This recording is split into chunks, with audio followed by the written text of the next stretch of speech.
AP reporter Jason Straziuso is right outside the mall right now along the police lines. Moments ago, we spoke with him directly. Can you describe for me the scene at the mall right now? What are you seeing from your vantage point? Well, Kenyan security officials have really increased the security perimeter this morning. They've pushed back the crowds of hundreds of curious Kenyans who have gathered. And are you hearing gunfire still?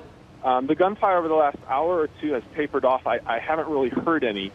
However, and I don't know what this means, just a little while ago we saw Kenyan security forces enter the mall with what looked like a rocket-propelled grenade, which seems like a really heavy weapon for this type of situation. How well trained are Kenyan security forces? Are they equipped to handle a situation like this? In general, the low-ranking, low-trained guys, the answer is absolutely not. And there was a slow response yesterday because there's not a lot of resources here. Police don't have cars, typically. They're on foot. Security forces were arriving on foot to this emergency yesterday. However, Kenya's elite units have been trained by the U.S. military and Britain's military. And those guys, by all accounts, really know what they're doing.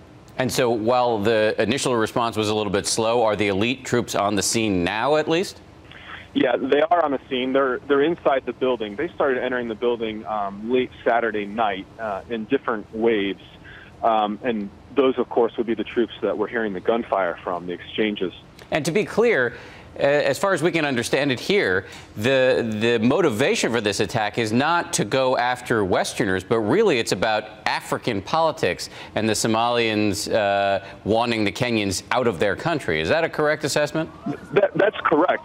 These hardcore terrorists understand the power of public relations, and they know that hitting this upscale mall where Americans and Europeans go to eat and go to shop generates a lot of news in Europe, a lot of news in America, and that's ultimately what they're seeking.